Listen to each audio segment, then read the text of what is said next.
We have one of the most influential, enigmatic, and undoubtedly polarizing figures of our era with us.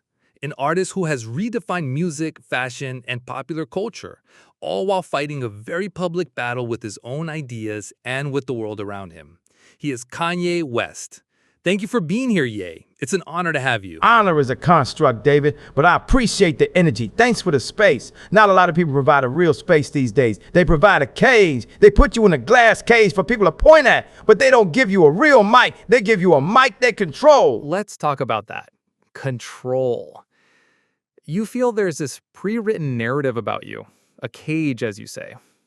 Where do you think that drive to control the narrative comes from? Especially yours. It's not about me, see? That's where everyone gets it wrong. They think this is about Kanye West, about the ego.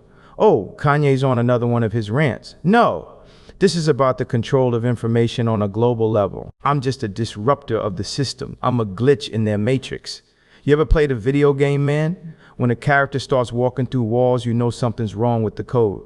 I am that character. The things I say, the things that make me dangerous, they're not dangerous because they're false. They're dangerous because they're too true. I talk about the music industry, 70-year contracts that are modern-day slavery. They give you $1 million advance, but they take 90% of your masters, of your legacy, of the soul you poured into the work. It's like a farmer planting 1,000 acres of corn, and at the end of the harvest, the landowner gives him 1 ear of corn and says, "Good job, see you next year." And people accept it. The artists accept it because they're afraid. Afraid of being blacklisted? Of losing their careers? Afraid of not being able to feed their families. It's deeper than that. It's an existential fear. The system is designed to create dependency. Fashion is the same thing. I've sat at tables with the heads of the biggest fashion houses in the world, people I admire or admired, and they tell you, "Great idea, Yi, but the market isn't ready." What does that mean? The market? What is the market? It's an algorithm. It's a group of 12 people in a room deciding what color is going to be popular next fall. It's not art. It's not expression. It's mass control through aesthetics. They tell you what to wear, what to listen to, what to think, and eventually they tell you how to feel. And if you don't feel what they want you to feel, they medicate you. They diagnose you. They put a label on you to invalidate your truth. You mentioned medication. You've spoken openly about your mental health and how it's sometimes been used against you. Do you believe there's a conspiracy to silence minds that think differently by labeling them as crazy? Conspiracy is a word they use to discredit pattern recognition.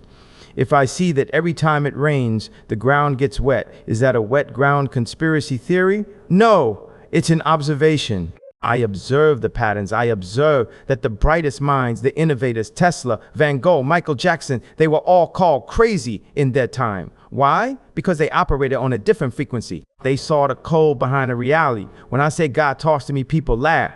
But when a businessman says he had an epiphany or a vision for a new product, everyone claps and calls him a genius. It's the same thing. It's a download of information from a higher source, the pharmaceutical system. And don't get me wrong, there are people who need help, but their business model isn't to cure, it's to maintain, to keep you in a state of dependency. They give you a pill for anxiety that causes depression, then one for depression that causes insomnia. It's a cycle. And you know what breaks the cycle? The truth. Creativity, faith. When I'm in my studio creating, or when I'm at Sunday service feeling that divine energy with my choir, there is no sickness, there is no confusion, there is clarity, there is purpose. They don't want you to find your purpose. A person with purpose is uncontrollable. That idea of they, it's something you mention often. It's a very loaded word. When you say they, who exactly are you referring to? Is it the record label heads, the politicians, a shadowy elite? It's a hydra, David. You cut off one head and 2 more grow back. It's not one single person. It's a mindset. It's a network of families and corporations that have been running the world for centuries. They're the ones who own the banks, the ones who own the media, the ones who own the food. Why do you think the food that's good for you is expensive and the food that kills you is cheap? That's not a coincidence. It's by design. A sick and weak populace is an easy one to control. They are the ones who decide what history is taught in schools. They teach you a version of history where they are the heroes, the saviors. They don't teach you about the suppression of free energy. They don't teach you that your mind has the power to heal your body.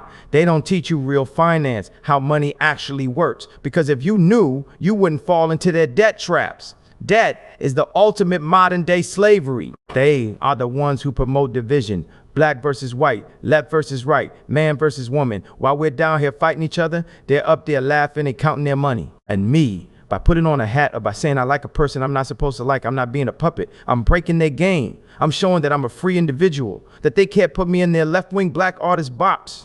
I am a child of God, and my allegiance is to God and to the truth, not to a political party or a corporation, period. You talk a lot about the simulation, the idea that our reality isn't entirely real. How does that connect to everything else? Is it a metaphor, or do you believe it in a more literal sense? It's both. And more, it's literal in the sense that what we perceive is a tiny fraction of total reality. We're on a very limited frequency. It's like an old TV that can only tune into one channel. There are millions of channels broadcasting right now, but we only see one. The consensus reality channel, creativity, prayer, love, those are ways to turn the dial, to tune into other frequencies. That's why art is so powerful. A song can change your entire mood in 3 minutes. How?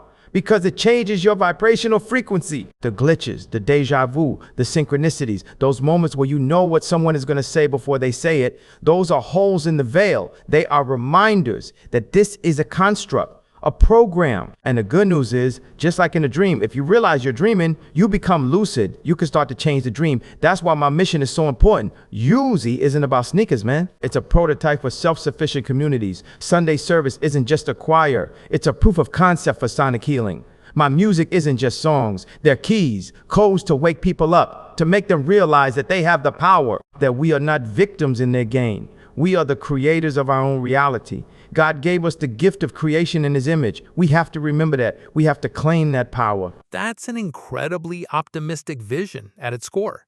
Despite talking about control and oppressive systems, the ultimate message seems to be one of empowerment. Because it's the only option. Despair is a trap. It's what they want. They want you to feel small, powerless, to think you can't change anything.